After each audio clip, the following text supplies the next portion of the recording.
We've talked about the fundamental theorems part 1 and 2, and now we're going to look at how this looks graphically when we apply these fundamental theorems to a graph. I like to call this the area function because basically what the fundamental theorem part 2 is the area under the graph when you plug in functions, okay, as a function. So let's go ahead and explore that together and see what that means. Recall that the area formula is a consequence of the fundamental theorem of calculus.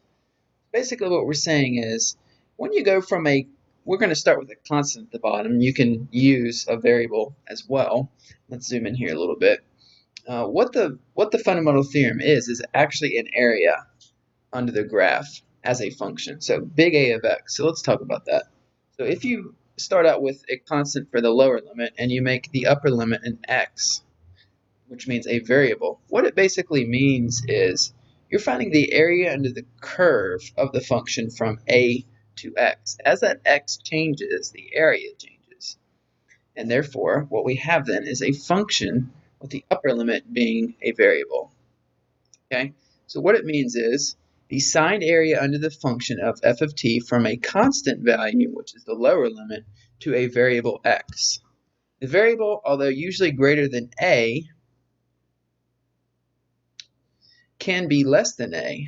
Also, the derivative of the area function, d dx, of this integral from a to x is notated as a prime of x. And what we're ultimately going to figure out is that the rate in which the area is changing as x increases is equal to the actual function value.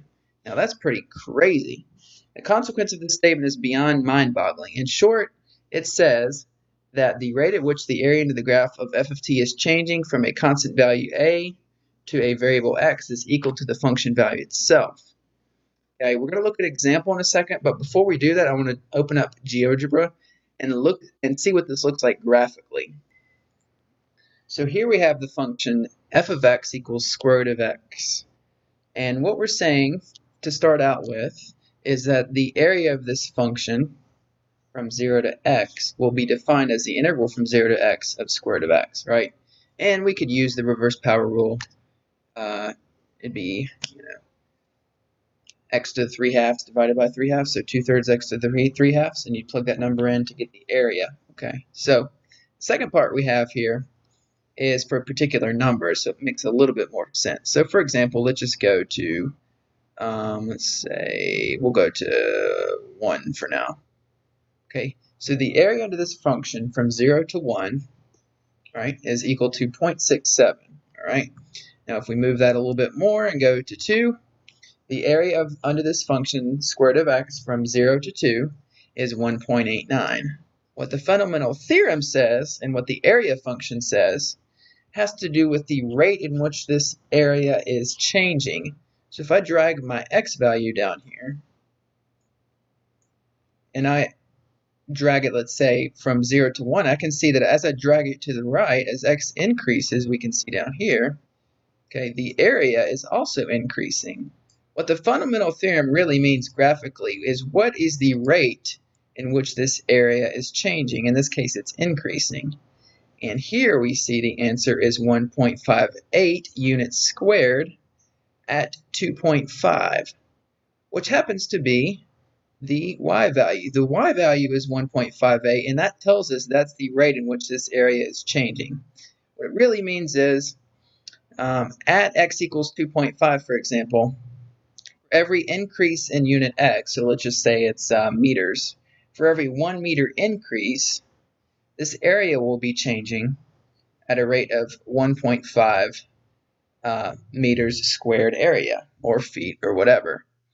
It's kind of like speed. So for example, let's just say this is at time t equals 2.5 seconds, and we're going, and our position is 1.7 meters. So if we're talking about speed, this would be saying that we're going 1.5 meters per second at 2.5 seconds. But for the area formula, all it means is the rate in which this area is increasing. We can see as we slide it, the rate in which the area is the rate at which it's increasing goes up, right? Because square root of x is increasing, so the area under the graph is going to be increasing. That's what the area function means. Just think of it as the area under the graph is changing. What is the rate at which that area is changing? Okay, that's it for the area function explained. I'm going to go over some examples with you in just a second. If you have any other questions about this, let me know.